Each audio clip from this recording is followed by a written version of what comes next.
여러분 안녕하십니까? 벤자민의 컴퓨터창입니다. 만나서 반갑습니다. 오늘 2차전지 양극재 기업 4개 회사죠. 에코프로 BM, LNF, 포스코퓨처엠 그리고 LG화학 이 통틀어서 이 양극재 기업들의 수출입 데이터를 바탕으로 시사하는 바가 무엇인지 데이터를 근거로 좀 말씀을 드려보도록 하겠습니다. 우선은 주가 상승부터 해서 보면은요, 맨 위에 이 차트가 에코프로 BM 차트입니다. 그리고 오른쪽에 있는 차트가 LNF 차트고요. 그리고 포스코퓨처엠, 그 다음에 LG화학 이런 순서로 되어 있습니다. 그런데 여기 보시면은요, 올라가는 시점들이 다 똑같죠? 다 똑같고요. 상승의 폭은 다 다릅니다. 그래서 에코프로 BM 같은 경우는 10월 13일부터 해서 약 63% 정도 상승을 했고요.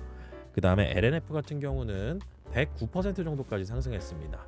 이게 좀 차이가 나는 이유가 있어요. 그래서 제가 그 부분 말씀드릴 거고, 그 다음에 포스코퓨처엠 같은 경우는 약 80% 정도까지, 그 다음에 LG화학은 약 51% 정도 상승.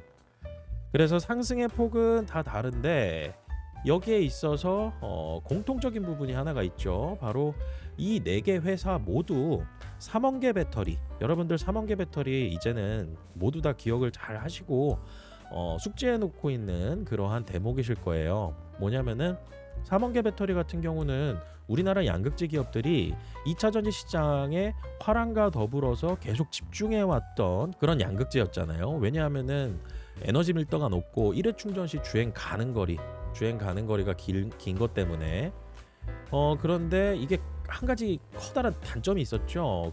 그게 뭐냐면은 이제 가격이 좀 높다라는 거, LFP 양극재보다.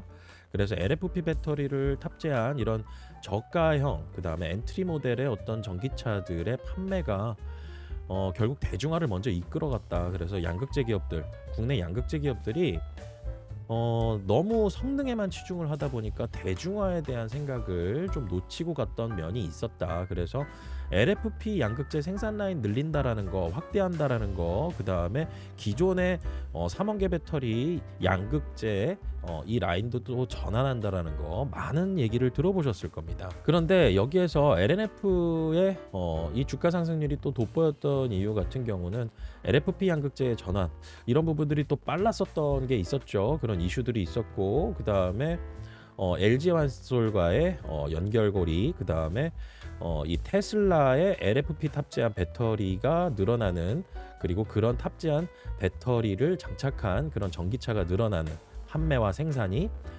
이와 연관이 또 많았습니다. 그래서 지금 이렇게 주가가 거의 뭐 동조화되는 부분이 있지만은 서로 간의 폭은 다르고, 그런데 이게 다 지금 어디로 귀결되고 있죠? 결국에는 이게 지금 전기차 중에서요, 주행 가는 거리가 긴 이러한 전기차를 만드는 데 있어서의 양극재 실적, 이거와는 지금은 무관합니다. 이 데이터로 저희가 확인해 볼 수가 있어요.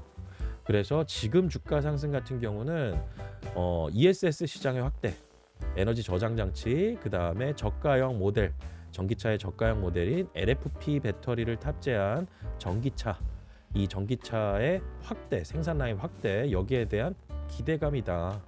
그렇기 때문에 저희가 데이터를 보면서 긍정적인 요소가 있다라고 하면은 또 확실하게 베팅을 해볼 수도 있는 거고, 그 다음에 부정적인 요소가 있다라고 하면은 경계심을 가지고 봐야 되는 게 맞지 않을까요? 그래서 그런 내용을 좀 말씀을 드려볼 겁니다. 우선은 데이터부터 좀 확인을 해볼게요. 제가 수출입 무역 통계에 있는 이 NCM 양극재, 이게 지금 니켈, 코발트, 망간, 산화물의 리튬염이라고 해서 NCM 양극재입니다. 여기에 수출 중량, 수출 금액, 수입 중량, 수입 금액, 이렇게 해서 데이터가 올라오거든요. 그래서 이런 데이터들을 바탕으로 위에가 NCM 양극재고요.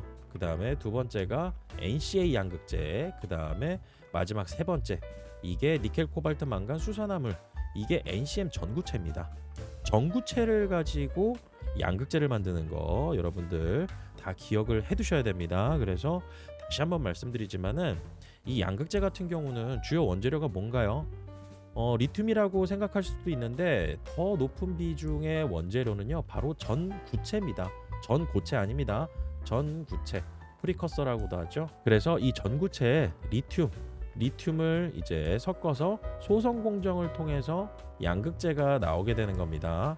그래서 이 양극재의 주 원재료 중에 가장 커다란 원가 비중을 차지하는 게 거의 뭐 한 70% 정도가 전구체에서 나와요. 그래서 NCM 전구체다라고 하면은 니켈, 코발트, 망간을 사용해서 만든 전구체.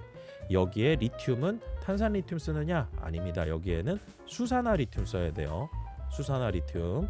그래서 최종적으로 NCM 양극재가 만들어지는 것이고, 여기에서 제가 왜 NCM 양극재, 그 다음에 NCA 양극재, 그리고 NCM 전구체 이렇게 데이터를 여러분들께 보여드리느냐, 이 부분에 대해서는 그리고 숫자로 확인할 수 있는 내용들이 좀 있어요. 자, 그러면은 아주 간략하게 핵심만 좀 말씀드리도록 하겠습니다. 자, 1월부터 올해 연초 대비해 가지고 수출 단가, 이거 중요합니다. NCM 양극재 어디 많이 들어가죠? 주행 가능 거리가 길고 에너지 밀도가 높은 그러한 전기차 모델에 들어가게 됩니다. 그런데 수출 단가가 높아지게 되면은 판매 가격이 높아지는 거 아닐까요? 그렇게 됐을 때는 매출이 늘어날 수 있고 이익이 늘어날 수가 있는 그러한 요인이 되겠죠. 그래서 뭐 22년도 같은 경우는 수출 단가 굉장히 좀 높아지는 그런 시기였었는데, 이거는 원자재 그리고 광물 가격의 상승 때문에 그랬었고, 그 다음에 이 단가 같은 경우는 너무 급격한 변동은 되려 좋지 않습니다. 그래서 하락 추세에서 반등하는 이런 시점들이 좀 좋게 시장에서 받아들이는 경향이 있는데, 지금 수출 단가 $1,000 단위입니다. 그래서 23,000달러가 이제 올해 1월에 수출 단가였었고, 지금 11월까지 해서 22,000달러 정도, 그래서 23,000불에서 22,000불 정도로 거의 뭐 커다란 변화가 없어요. 그럼 이건 무엇을 의미하는 걸까요? 아까 제가 양극재 기업들 다 말씀드렸죠. 수출하는 기업들입니다. 그런데 수출 단가가 그렇게 변화가 없어요. 그러면은 양극재 기업들의 어떤 특정 기업의 드라마틱한 매출 변화, NCM 쪽에서 있을까요? 아닙니다. 그리고 또 하나 봐야 되는 거, 수출 중량 변화율. 올해 1월에 수출 중량이 어느 정도 됐었냐면요, NCM 양극재 같은 경우는 1849톤 정도 됐어요. 1849톤 정도. 그런데 올해 11월 데이터가 약 9988톤 정도. 그래서 연초 대비해 가지고는 수출 중량도 늘지 않았다. 이 8월 달까지 해 가지고 이렇게 급격하게 상승했던, 60% 정도 상승했던 거, 이거 왜 그런 거죠? 이 관세 때문에 그렇습니다. 관세 전에 빨리 수출을 해가지고, 그 다음에 고객사 같은 경우는 빨리 수입해가지고 관세 영향 좀 덜 받으려고 재고 많이 늘려놓은 겁니다. 그리고 나서 이렇게 또 연말 갈수록 또 줄어들게 되는 거. 그래서 지금 이 데이터를 딱 확인했을 때 어떤 부분들을 생각해 볼 수가 있느냐, 8월 달 전까지 해가지고 재고 확 늘려놨다가 연말 되니까 이게 많이 판매가 안 돼서 이거 좀 줄여나가고 있구나, 이렇게 볼 수가 있습니다. 그래서 3원계 배터리 쪽, 특히나 NCM 쪽 같은 경우는 이렇게 수출 중량이 그렇게 많이 늘지 않고 지금 연초 대비해 가지고 하락을 해 있다. 그리고 8월 대비해 가지고는 많이 줄어 있다. 그리고 수출 단가도 그렇게 크게 변화된 모습은 아니다. 그래서 연말까지 해서도 4분기 실적이나 이런 부분들 기대를 크게 하기는 어려운 상황이다. 뭐 크게 한다기보다는 긍정에 대한 부분을 가져가기도 좀 쉽지 않은 상황이다라는 거, 이건 현실적인 데이터로 저희가 받아들여야 됩니다. 그리고 NCA 양극재 같은 경우는 좀 출력이 좀 높은 곳에 사용이 돼요. 그래서 전동 공구에도 많이 사용이 되거든요. 그런데 NCA 양극재 이게 또 어디에 들어가냐면은 앞으로 이제 LFP로 전환이 더 많이 될 거는 같은데, 여러분들 잘 아시는 ESS 에너지 저장 장치에 NCA 양극재가 들어가는 경우가 있습니다. 그런데 궁극적으로는 LFP 양극재로 다 바뀌어갈 가능성이 높습니다. 그래서 삼성 SDI가 이제 ESS 관련해 가지고 LFP 이외에 NCA 양극재, NCA 배터리를 탑재한 그런 에너지 저장 장치, 여기에 들어가는 배터리를 생산하는 데 있어서 NCA 양극재도 필요로 한 부분이잖아요. 여기에 좀 한 가지 팁을 말씀드린다라고 하면, 시장에서 나오는 이야기 중 한 가지를 말씀드린다라고 하면은 NCA 양극재 하면 떠오르는 회사 어디인가요? 이 에코프로 EM입니다. EM.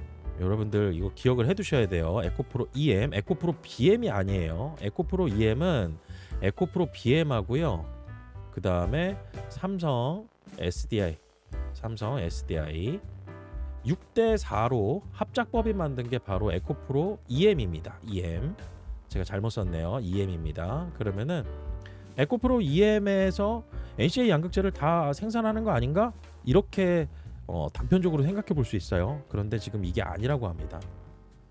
에코프로 EM의 생산량이나 그 다음에 신규 계약이나 이런 부분들로 인해서 지금 시장에서 얘기 나오고 있는 게 삼성 SDI가 에코프로 EM에서 가져오는 게 아니라 중국 회사에서 지금 가져오고 있어요. NCA 양극재조차도 이게 가격 때문이라고 그렇습니다. 가격. 그래서 한국 기업들 같은 경우는 셀 메이커조차도 지금 탈중국화, 전구체 양극재까지도 지금 온전히 다 해내기는 어려운 상황이다. 뭐 때문에 그러냐? 바로 가격 때문에 그렇습니다. 그런데 뭐 삼성 SDI 입장에서는 뭐 당연한 얘기죠. 왜냐하면은 LFP 양극재보다 NCA 양극재가 훨씬 더 단가가 높거든요.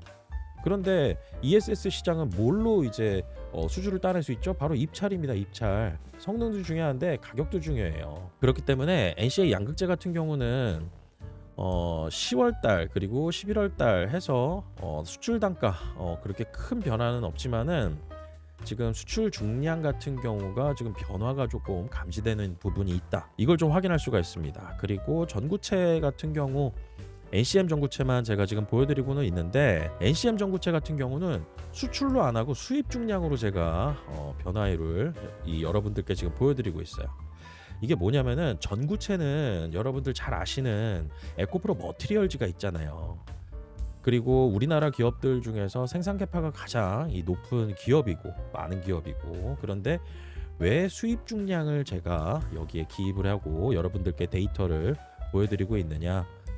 전구체는 탈중국화하기 아직도 어려운 상황입니다. 제가 오래전에도 계속 말씀드려오고 강조드렸던 부분인데 전구체 생산에 대한 기술력, 이 부분도 중국이 장점을 가지고 있는 게 있어요. 그런데 가장 중요한 건 뭐죠? 바로 환경에 대한 제재. 뭐냐면은 중국 기업들이 이 전구체 시장이나 그 다음에 2차 전지 시장 그리고 리튬을 재련하는 거에 있어서 강점을 이제 가지고 갈 수 있었던 가장 큰 특징적인 부분의 하나가 느슨한 환경 규제입니다. 전구체 만들 때 오염수가 굉장히 많이 나오거든요. 오염 물질들이.